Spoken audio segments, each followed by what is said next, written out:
Saludos, mi nombre es Marco Nogués y este es un video de prueba de una presentación sobre fluidos, apellidos de líquidos y gases para la clase de termodinámica y fluidos de la UACM.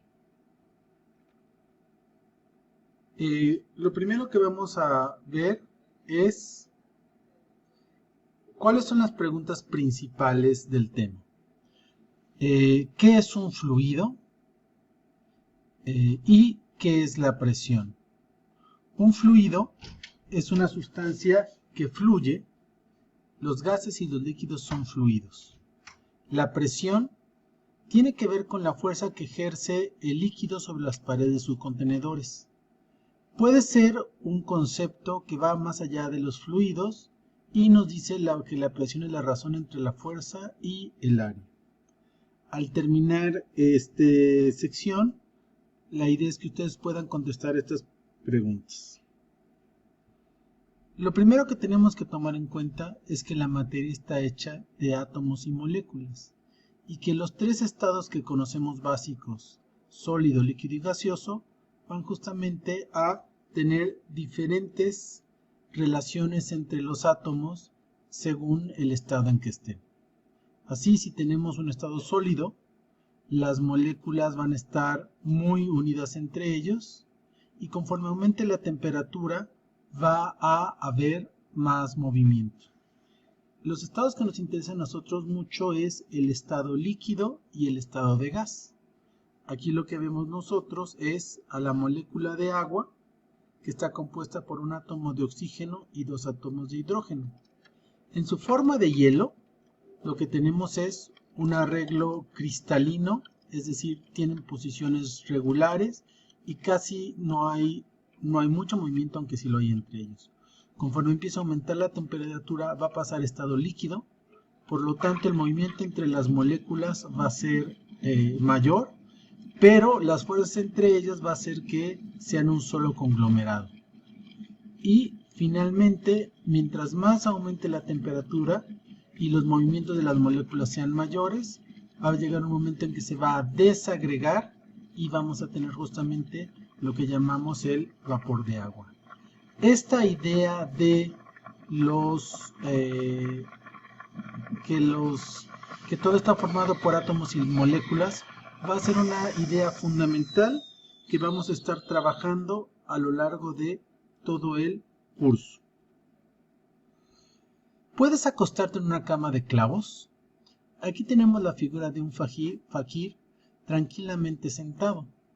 Y esto es posible gracias a que el peso está distribuido a lo largo de todos los clavos.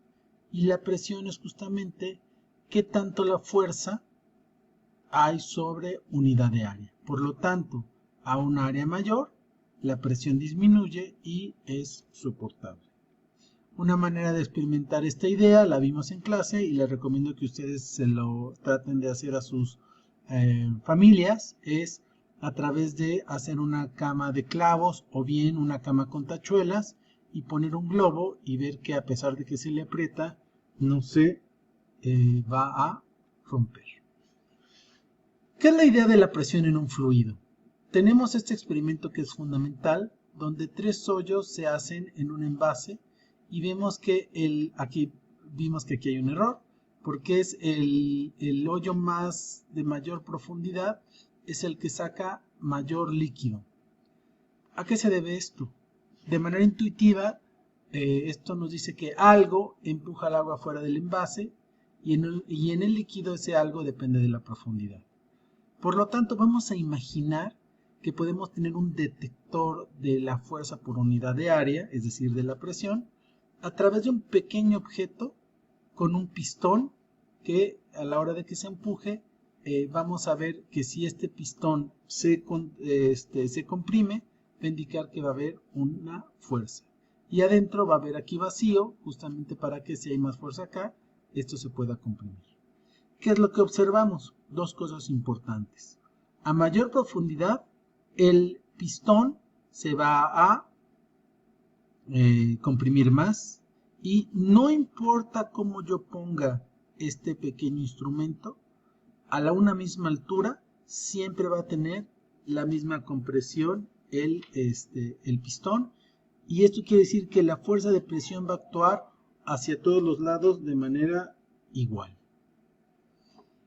¿Qué pasa o cuál es la diferencia de la presión entre los líquidos y los gases? Bueno, en los gases tenemos que reconocer el gas que hay en un recipiente, en un contenedor de un tamaño, pues digamos, podemos pensar en un contenedor del gas de la casa.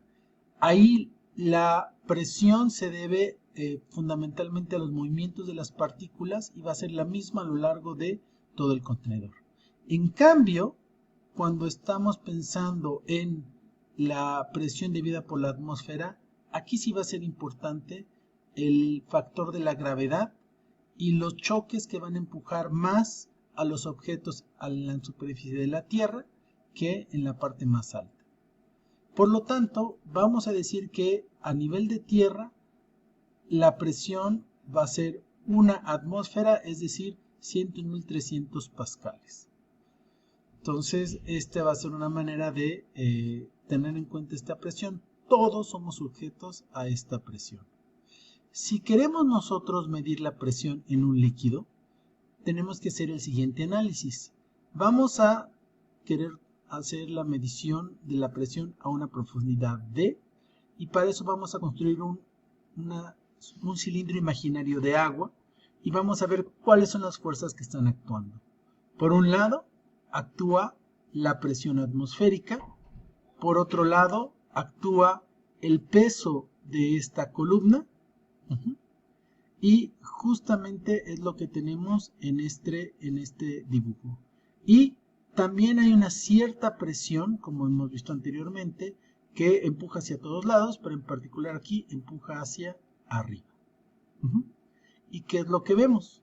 Lo que vemos es que si hacemos un diagrama de cuerpo libre de este dibujo, el líquido va a estar en equilibrio, por lo tanto, tiene que haber la suma de fuerzas que tiene que dar 0 entre la presión en el punto A y las presiones debido al peso de este cilindro de agua y a la presión de lo que esté aquí encima.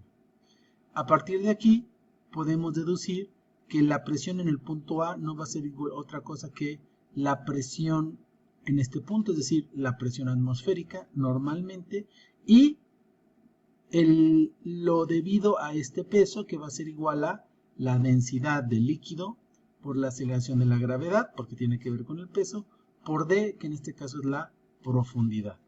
Aquí vemos que nos está hablando de la profundidad como D, pero también al otro lado se le puede llamar H.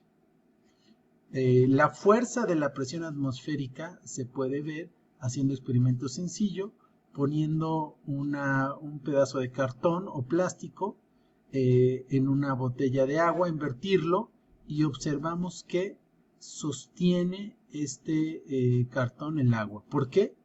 Esto es debido a la presión atmosférica. ¿Cuáles son las consecuencias de que la presión de un fluido funcione así?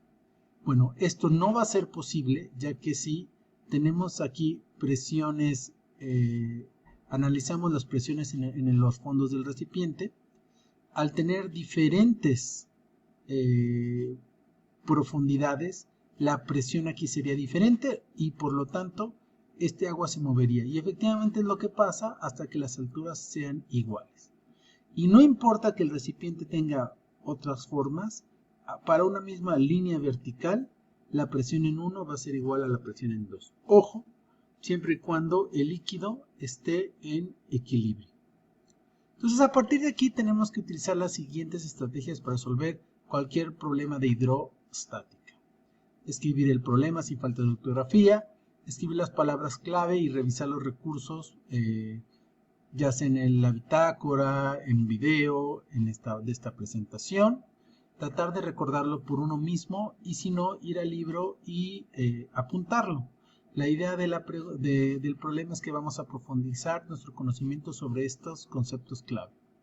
Para la visualización, el dibujo debe incluir superficies abiertas, fronteras y otros elementos que afectan la presión. hay que incluir las medidas de la altura o profundidad, el área, si es necesario, y la densidad de los fluidos. Y muy importante identificar los puntos donde es necesario encontrar la presión. Hay que determinar la presión en las superficies. Si están abiertas al aire, se usa la presión atmosférica. Si la superficie está en contacto con un gas, la presión en este punto es la presión del gas. Y si se trata de una superficie cerrada, se utiliza la fórmula presión es igual a fuerza por unidad de área. Hay que usar líneas horizontales. Las presiones de un fluido conectado son las mismas a lo largo de una línea horizontal. Y para calcular la presión manométrica, es decir, la presión que no toma en cuenta la presión atmosférica, pues justamente hay que a la presión que calculamos restarle la presión atmosférica. Y si queremos, y hay que usar todo el tiempo la fórmula de la presión atmosférica, la presión hidrostática.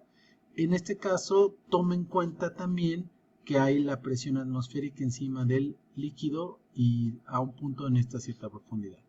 Es interesante notar que no todos los libros dan los conceptos de esta manera. Acuérdense que estamos llevando 2 libros y en el Giancoli no lo dicen exactamente así, pero las ideas son las mismas. Entonces, ¿esto cómo se aterriza? Pues, por ejemplo, aquí tenemos un manómetro, que es un aparato que utiliza un tubo en U para medir la presión de un gas. Y aquí es muy interesante como en equilibrio está este líquido, que normalmente es mercurio. Entonces aquí está el gas, como hemos comentado, como es un contenedor, el gas está a la misma presión en todo el contenedor, especialmente la presión aquí va a ser igual a la presión acá. Aquí hay un equilibrio, entonces la presión del gas va a ser igual a la presión del mercurio en este punto, la presión de la superficie, es decir, la presión del gas que queremos medir. Y dado que aquí ya hay un líquido, la presión en el punto 1 va a ser igual a la presión del punto 2. Y la presión en el punto 2 no es otra cosa que la presión debido a esta columna y la presión atmosférica porque hay una superficie abierta. Entonces, este es más o menos el razonamiento que tenemos que utilizar. Aquí vemos cómo se mide la presión manométrica. Por ejemplo, esto podría ser una llanta. Entra el aire por aquí que empuja el pistón, pero la diferencia es que aquí también hay presión atmosférica.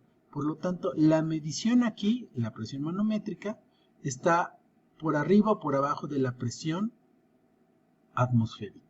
Entonces hay que tener mucho cuidado con estos conceptos. ¿En qué consiste el principio de Pascal? Pues afirma que si se aplica una presión externa a un fluido confinado, la presión en todo punto del fluido aumenta por dicha cantidad. El experimento clásico que hizo Pascal fue justamente poner en un barril un líquido y ver que cuando se ponía un poquito más de líquido y se ejercía presión, el barril se rompía. ¿Por qué? Pues justamente porque se aumentaba la presión en todo el líquido. Y este es el video de este experimento hecho en la actualidad. Lo que podemos utilizar es justamente una aplicación, tiene que ver en todo lo que tiene que ver con la hidráulica. Entonces la hidráulica utiliza fluidos, líquidos, para poder aumentar las fuerzas. Y lo que tiene que hacer es únicamente tener un cilindro de un área menor a otra. Y como las presiones son las mismas, recordemos que la presión es fuerza sobre área, esa relación fuerza sobre área se va a conservar. Y ahí podemos jugar al aumentar al área, entonces va a haber vamos a poder aplicar una fuerza relativamente pequeña aquí para cargar un gran peso de este lado. Finalmente, es importante recordar cómo se mide la presión atmosférica y eso se hace a través de un barómetro, que no es otra cosa que introducir un cilindro con otro recipiente con el mismo líquido de tal manera que se haga un pequeño vacío. Entonces, en este punto vamos a tener que la presión del líquido en la superficie va a ser igual a la presión atmosférica por lo que vimos de las mismas profundidades. Aquí va a ser la misma presión. Aquí no hay nada, entonces la presión en este punto va a ser únicamente debido a la presión del fluido, es decir, al número densidad por gravedad por profundidad. Y de esta manera podemos nosotros conocer la presión atmosférica y fue lo que hizo